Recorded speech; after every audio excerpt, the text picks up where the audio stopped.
Look at the winners list. Yo Shawn. Why Twitter hating on Jid? Calling him old trash and talking about he was mad Kendrick won over him. I don't even feel like bro was expecting to win. I'm sure he knew who he was up against. Wait, Kendrick won? Kendrick just opened his... I'm sorry, my fault. Kendrick swept? I'm not gonna lie. I don't think that the Jid being... Like, maybe... I could be speaking completely out of my ass here. But if Jid were upset, I doubt that there would be any type of anger necessarily directed toward Kendrick Lamar, and more so about, like, there are other artists too. See, here's the thing though, right? What did he win for? Let me see. Record of the year went to Luther, Kendrick, and SZA. I'm not mad at that either. I wouldn't have been mad at Wildflower. But Wildflower, when did Wildflower come out? It feels like this record been out for years. Dude, what the fuck? This shit came out 2024 in May, my brother. Like, what are we doing? How's it eligible? Now that I'm thinking about it. Nigga said docs. I guess I didn't tell niggas I live in Detroit. You're dumb as fuck. It became a single in 2025? I guess. Sometimes the way music get released is really like, it just throw me for a loop, I guess. I don't know. Album of the year went to Bad Bunny over Swag, Sabrina Carpenter, Let God Sort 'Em Out, Mayhem, GNX, Mud, Chromacopia. The only other records that I would have been okay with winning is Clips or GNX. The Forever Story to me was a better project than God Don't Like Ugly. I mean, I'm not mad at that take. I agree with you. But I will also say I would have wanted, like, Clips would have been nice to win this year. But in terms of, like, global appeal, like, you can't not give it to Bad Bunny. I don't even listen to Bad Bunny's music.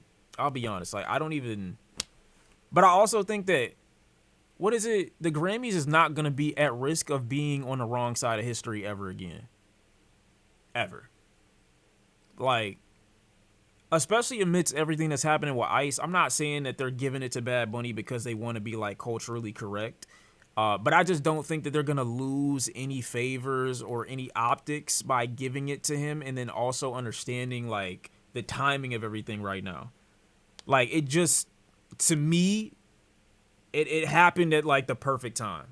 Like, and I also feel like it also details, like, a bit of a history of what's been going on. If somebody were to look and see, like, oh, this is what's been happening this whole time, and then boom, here go, artists such as Bad Bunny winning at one of the most crucial times in our country. I just feel like that's an important story to tell to an extent. Do I think he won based off that only? No, but I do think that, like, you can't not look at that as, like, a thing, like a notation next to it. I feel like is appropriate.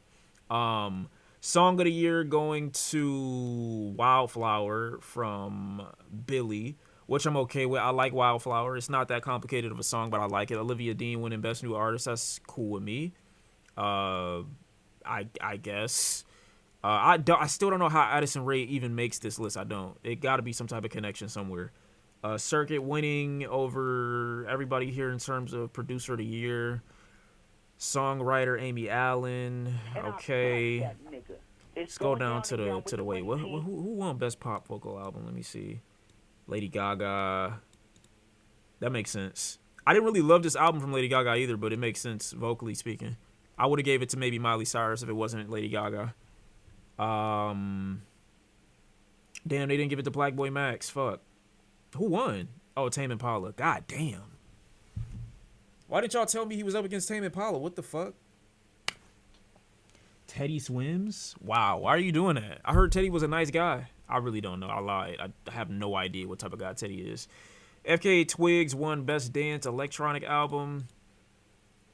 I'm not mad at that. Even though I wasn't a big fan of the album, I'm not mad at her winning that category. That makes sense. Best Metal, Best Rock. That's surprising. Best Rock. Also a little surprising. Best Alt Music Performance, Best Alt Music Album, The Cure. how do I feel about Don't Tap the Glass being an alt? Like, I get it, but it's also just odd. And I touch that nigga. It's I going wouldn't down put in it here in with the this money either team. though. I mean, it's as long as it's not in this, as long as it's not in the rap category, I suppose. Folded from Kaylani winning, I'm completely okay with that. The fact that Justin Bieber even made it here is really, really throwing me off. It's going down But in I'm here glad with the money Kaylani won team. it. Folded is a good song. Leon Thomas vibes don't lie. I'm not mad at that either. Could have gave it to Layla Hathaway, but you could always give it to Layla Hathaway. I feel like best R&B song, Folded. That makes sense. I'm happy about that. Bloom, Duran, best progressive R&B. Not mad at that either. Best R&B album. Not mad at this. I'm actually super happy about this. This makes the most sense. Leon Thomas winning this category. Best rap performance. Chains and Whips featuring Kendrick. Clips versus TV Off, Darling I, Anxiety, and Outside. I mean, talk about a sweep. You can't, like, come on. What are we talking about? This is like, there was literally no other choice here. Like, I don't know what they wanted niggas to do outside of give it to this one. This is crazy. Best melodic rap performance, Luther. Again, I'm not gonna lie. I actually would have given Look at this. Darren Burner's speech. It's crazy. I actually would have given this to Jid.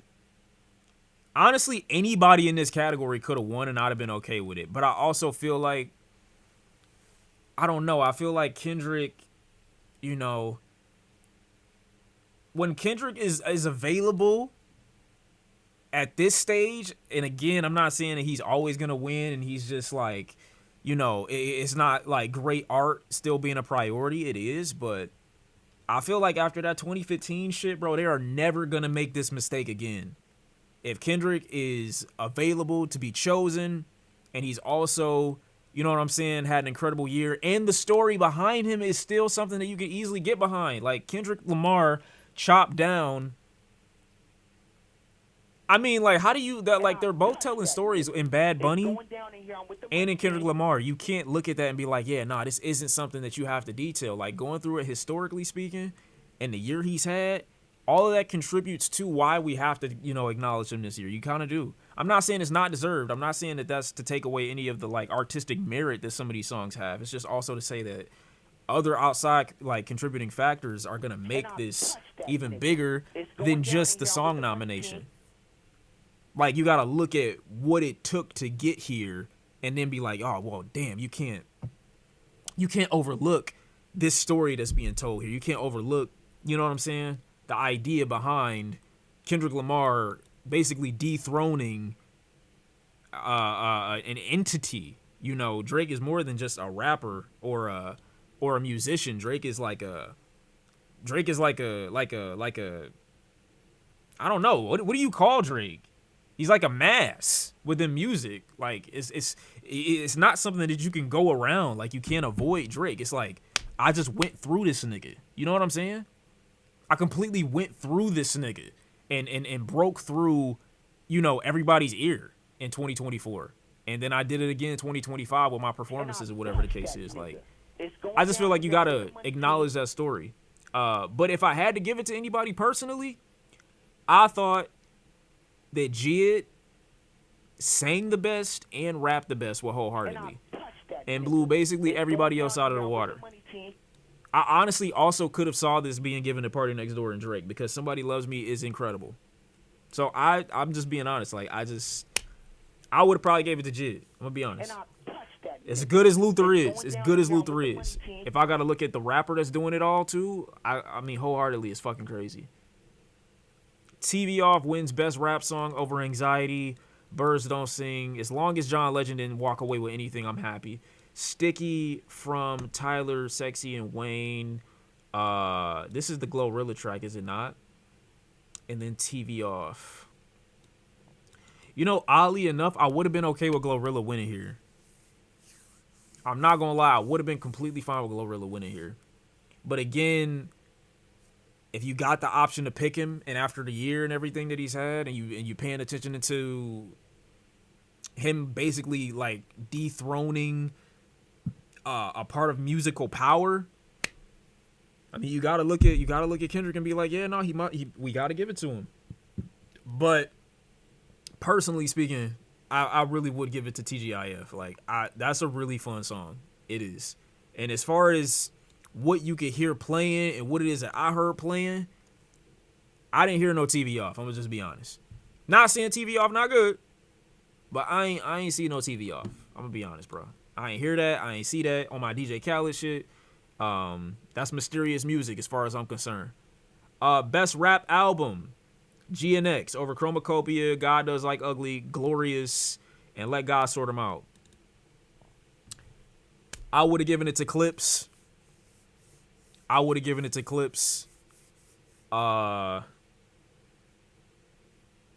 Yeah, it's not even close. And I think that's the bigger issue here, is that in moments where it's like you gotta give it to Kendrick and you're considering what he did from 2024 up until now, it's just like, I could see why if somebody said that Jit was angry. I'm not saying that he is or he was, but if there was some speculation over Jit potentially being upset, it's like, well, all the work that we all did independently, and it was just, focused on music. There was no additional, story attached to it. And you could argue the same thing with Clips. Clips' rollout wasn't necessarily dependent upon, Drake or anything like that, but the story of Clips in the beginning was that this album almost didn't come out and the verse was thwarted because there was speculation over whether or not Drake was interfering with the release of this particular song. And then they were getting their record or their verses blocked because of political power. To go around that, Jid was mad Kendrick didn't shout him out at the Grammys, I think. I doubt that. I genuinely doubt he give a fuck about that. But they had to move around a lot of musical and political roadblocks in order to release this album when they finally found an avenue to do so, and then they went hard with their press release. I feel like there's a bit of a story to be told about Clips. I think there's a bit of a, not rags to riches, but more of an underdog story when it comes to Clips too. And for them to have what I personally think is, like, as far as popularity is concerned, the best hip-hop album on this list, and one of the best hip-hop records that they've released, as a duo, I don't know. I feel like this is a perfect time to acknowledge them. So when you look at something like that, I could look at it and be like, damn, you know what? If somebody's upset that Kendrick won, or if you wanted to be like Jid specifically, is a little, like, put off by that, I would be too. Not gonna lie, I would be put off by that. Do you think the Clips news made the Grammys do a last sec change? Nah, I don't think so. I think even if they had perfect PR right now. Hypothetically, do you see GNX winning if the beef never happened? That's hard to say. I say GNX is definitely. I put GNX below Damn in Kendrick's discography. I put GNX as far as, like, I think it's a fun record. But in terms of, like, the importance and records that really, like, translate, that's probably like number 4 or number. Yeah, I probably put it like number 4 or 5 in his discog. Like, I think it's below To Pimp a Butterfly. Obviously, it's below Good Kid, Mad City. I would say, despite the fact that I don't like going back to Mr. Morale is written significantly better, and there's so much more consideration going on, and the ideas are so respectable behind Mr. Morale. I mean, that easily puts GNX at like the number 4 spot. And then you consider Damn. I would say Damn is better than GNX, so I put GNX underneath Damn. That's number 5 for GNX. I think that's where it would comfortably sit. Does that mean it's bad? No, I don't think so at all. But I think that, for a record that is, like, Kendrick's, in my opinion, 5th or 6th best in his discog, to beat out Clips and Let God Sort 'Em Out is one of their best ever. Just considering it from that perspective, to me, is just like a little crazy. Like, we're giving Kendrick's what almost could be considered damn near B-sides. You know what I'm saying? I'm like, it's good though, it's fun. No matter how many Grammys they give Kendrick, even if he deserves some time to time, that will never truly undo that Macklemore win. That's We facts. will never forget. We're never gonna forget, but they're gonna keep making up for it no matter what. I would like to see Kendrick acknowledge artists like Chid more. I think a moment between them would be more fulfilling than what he did for Carti TBH. I don't think so. Touch that nigga. It's Now, I going think down Kendrick is to aware that Jungle 19th. of his marketplace value in the culture. I think he's aware that there are certain collaborations that he's more willing to Carti entertain and The than Weeknd others. not even getting nominated is the craziest thing I take away from all this. I'm not surprised at that. Well, I'm not surprised that The Weeknd's not getting nominated, even though he should have been. Cardi, on the other hand, yeah, I mean, I think it was something wrong with submissions, though. He has Keem. Yeah, but there's more artists than just Keem, bro. Like, and I'm not saying that he has to work with other people if you don't want to. It's just the rappers and shit like that. And that's what I was talking about in regards to J. Cole. Like, the other people that people put in those big three conversations or those top spots, they're not dropping mixtapes rapping over other people's beats because they like them like that. Like, I feel like that era or that stage is like beneath them now, and not because they're too skillful to do it, but just because it seems as if they present themselves as if, you know, everything that I do got to be complimentary toward me and my aesthetic and what it is that I want to do. Like, gone are the days where we hop on each other's beats and do remixes anymore. Gone are the days where I just drop a single or a Lucy and it's not tied to an album rollout. I just want to rap just because I want to rap. Gone are the days where I feel like I'm, down to earth with the people enough to just, you know what I'm saying? Give a couple bars to some bullshit if I felt like it, you know? Like, it got to be in the way that I decide or I see fit. And I know some niggas going to be like, well, that's what he did on GNX. He grabbed a whole bunch of West Coast niggas and he did this and he did that. It's not, that's not what it is that I mean. Mention Tyler too then? I mean, I guess, but I don't look at Tyler in a big three conversation. I don't think Tyler is like a traditional rapper. Like, that's what, somebody sent me this. I forgot where it was. Somebody sent me this. Did this with one. So I guess Don Toliver, he's doing really well. Like, first week sales. Like, a lot of people are listening to this record. A lot of people are tuning into it. I think that's great. I think this is the most Don Toliver has done or translated first week. Which isn't surprising to me, but it is always funny when I see artists that I've been on for a minute. And this is going on 8 years for Don Toliver with me being like a fan of him. It's not surprising that when artists put out some of their worst material, that's when the general public attaches to them and they're like, no, this is the greatest thing in the world. It always happens. It always happens. So I'm seeing an artistic decline in Don Toliver. And other niggas are like, oh, yeah, no, he's the greatest he's ever been right now. I guess he's having an amazing first week. And somebody's saying, did this with 1/10 the promotion and sales gimmicks Rocky and Clips got. And you wonder why the real hip-hop culture is tuned out of the Grammys and hip-hop media. I don't even know what this means. I have no clue what it is that this means. Let me reread it again because I think my comprehension is in the gutter right now. Did this with 1/10 the promotion and sales gimmicks Rocky and Clips got. And you wonder why the real hip-hop culture is tuned out of the Grammys and hip-hop media. I still don't get what this means. I don't even remember the last time that we put Don Toliver in the hip-hop conversation. Don Toliver is traditionally speaking, if you want to like look at him as anything, an R&B crooner who can rap or who does rap. But when I paid attention to what was going on off the Octane record, I'm thinking to myself, when did Don Toliver become this fucking guy? He's always been this guy. Nobody considers Don Toliver like a rapper. I never considered Don Toliver that. Copen sounded out, Shawn. Use your finger. I don't know what it is you're talking about. Ecstasy was fire. Life of a Don, his best work. Life What's that? on Don, That's his the best load? work still to me. That's the LOAD acronym? The LOAD project? Yeah, but when people ask like, oh yeah, what do you feel about Tyler being in that conversation too? It's just like I feel the same way if you were to put Don Toliver in this conversation. It's like they don't make the type of music that you would be like, oh yeah, this is like traditional hip hop that we would also put in the same conversation with like Clips and Kendrick Lamar and J fucking Cole. Like what? I don't know what that's supposed to mean. What's your favorite Don Toliver album? That's a hard question. Don Toliver has never made a like completely great album to me, like through and through.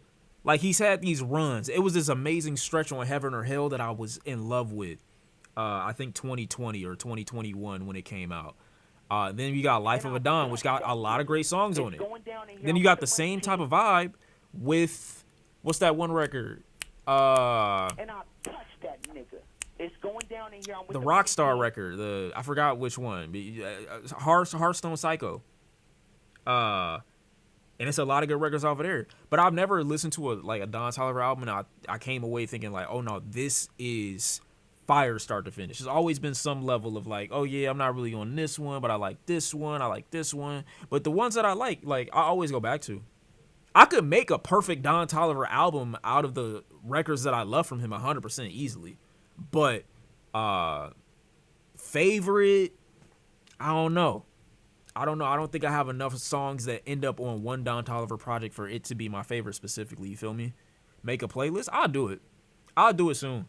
Cause Don Toliver, he one of them ones 100%. Like I love him, and I wouldn't even be taking like songs from his own bodies of work. I'd take records or contributions that he made off of Travis Scott albums. I'd take contributions that he made off Jack Boys. I'd take contributions that he's made off of other people's records. Like he's fire. Same with La. Hopefully that be. changes tonight. What'd you say? Same with who? Hopefully that changes tonight? I don't know who you mean. That doesn't bode well for a good album if you can interchange records and cut and paste to make an album. Nah, it's to say that you could do that with any artist. You know? I could make my perfect album out of any artist's work. I don't really think it's more of a interchangeability thing. I think it's more of like he's made good enough records throughout all of his albums that I don't think are all that similar that I can make a perfect album out of, is what I'm saying. But I don't think they're all interchangeable. Don's got some different sounding records. But for the most part, I don't feel like it's been like a gigantic artistic evolution, which is fine.